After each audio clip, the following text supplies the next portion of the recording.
देश के उपराष्ट्रपति जगदीप धनखड़ ने इस्तीफा दे दिया है और आधिकारिक तौर पर वजह बताई गई है उनकी खराब सेहत। लेकिन सवाल उठ रहा है कि ये पूरी कहानी है या इसके पीछे राजनीति भी है। देखते हैं ये खास रिपोर्ट।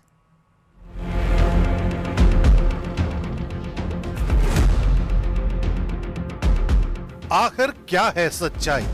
देश के उपराष्ट्रपति का इस्तीफा अचानक ही क्यों हुआ? इस पर सरकार को घेरने की कोशिश हो रही है। विपक्षी पार्टियां इस्तीफे को लेकर अलग अलग तरीके से सवाल उठा रही हैं। अगर संभावनाओं पर नजर डालें तो 3 ऐसे प्रमुख कारण हो सकते हैं जिसकी वजह से उपराष्ट्रपति ने इस्तीफा दिया।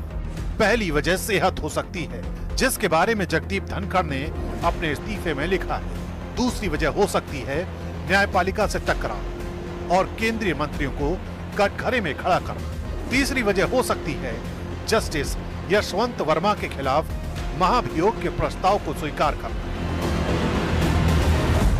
लगातार अगर हम बात करें तो उनके गिरते स्वास्थ्य को विजिबली भी देखा जा सकता था। इस वक्त असीता पार्क में मेरी मौजूदगी है और कहा जाए तो पब्लिक अपीयरेंस में अक्टूबर 2024 को इसी पार्क में प्लांटेशन ड्राइव करने के लिए जगदीप धनखड़ आए हुए थे, जब उनकी तबीयत यहाँ से खराब होती हुई नजर आई, जहाँ उनको थोड़ी देर के लिए बैठा दिया गया था। उसके बाद पानी वानी देकर वो यहाँ से निकले थे। इसके बाद मार्च में बताया जा रहा है कि उनकी एंजियोप्लास्टी हुई थी और लगातार उनकी तबीयत जो थी वो गिर रही थी। बावजूद उसके वो तमाम पब्लिक अपीयरेंसेस में जा रहे थे। और इसके बाद ये भी बताया जा रहा है कि जून के महीने में बहुत ज़्यादा दिन इस बात को नहीं हुए हैं, 25 जून को कुमाऊं यूनिवर्सिटी का एक कार्यक्रम था नैनीताल में, जहाँ पर वो बेहोश हो गए थे।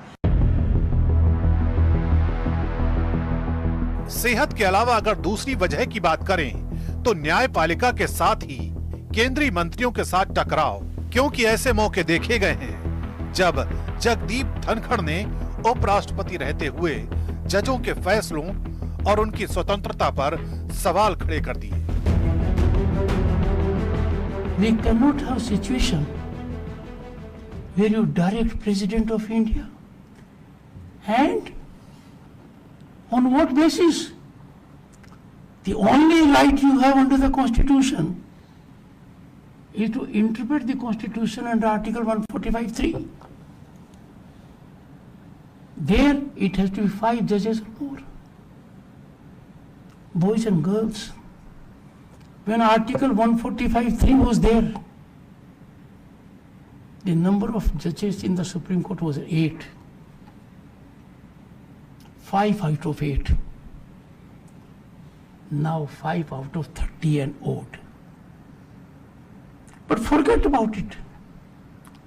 The judges who issued a mandamus virtually to the president and presented a scenario it will be law of the land have forgotten the power of the Constitution. पिछले साल दिसंबर महीने की शुरुआत में मुंबई में हुए एक कार्यक्रम में उन्होंने मंच से ही कृषि मंत्री शिवराज सिंह चौहान से किसानों की समस्याओं पर तीखे सवाल पूछे थे। मैं जानता हूं किसान क्या कुछ नहीं झेलता है। आज के दिन किसान का एक ही काम रख दिया, इतने सीमित दायरे में कर दिया कि आप खेत के अंदर अन्न पैदा करो, फिर उसको सही कीमत पर बेचने के लिए सोचते रहो। किसान से वार्ता अविलंब होनी चाहिए और हमें सबको जानकारी होनी चाहिए कि क्या किसान से कोई वादा किया गया था। माननीय कृषि मंत्री जी, आपसे पहले जो कृषि मंत्री जी थे, क्या उन्होंने लिखित में कोई वादा किया था? यदि वादा किया था तो उसका क्या हुआ? शिवराज सिंह चौहान की मौजूदगी में उन्होंने जो किसानों को लेकर जो बयान दिया था, कृषि मंत्री शिवराज सिंह चौहान मध्य प्रदेश के 4 बार सीएम रहे हैं, मौजूदा समय में वह कैबिनेट मंत्री है। बावजूद इसके उनके सामने उन्होंने वक्तव्य दिया था जिससे बिल्कुल खामोश हो गए थे शिवराज सिंह चौहान। और एक असहज स्थिति में बेशक वह आधिकारिक रूप से वह स्थिति नहीं आई थी, लेकिन एक असहजता का माहौल उस वक्त उस कार्यक्रम में हो गया था जब जगदीप धनखड़ ने यह कहा था। हालांकि बाद में राज्यसभा में उन्होंने शिवराज सिंह की तारीफ भी की और उन्हें किसान का सच्चा बेटा बताया था। तीसरी वजह हो सकती है जस्टिस यशवंत वर्मा के खिलाफ महाभियोग प्रस्ताव को बिना सरकार को विश्वास में लिए स्वीकार करना। सरकार का इरादा था, सरकार की मंशा थी, सरकार चाहती थी कि वो महाभियोग प्रस्ताव लोकसभा में लाया जाए। उसके लिए लगभग 145 सांसदों के दस्तखत भी करवा लिए थे सरकार ने। रक्षा मंत्री राजनाथ सिंह के कमरे में दस्तखत हो रहे थे। इसी बीच विपक्ष चाहता था कि वो जस्टिस यशवंत वर्मा को हटाने का पूरा श्रेय सरकार को न दे, वो भी पहल करता दिखे। और विपक्ष ने 63 सांसदों का हस्ताक्षर किया हुआ एक प्रस्ताव राज्यसभा के चेयरमैन के पास दोपहर में 3 बजे के आसपास पेश कर दिया। चेयरमैन ने उसे स्वीकार कर लिया और यहीं से सरकार और चेयरमैन के बीच कथित रूप से तनाव बढ़ा।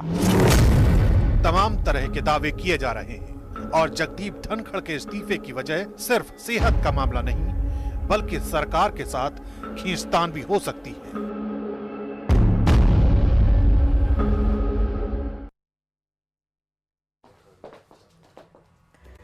संसद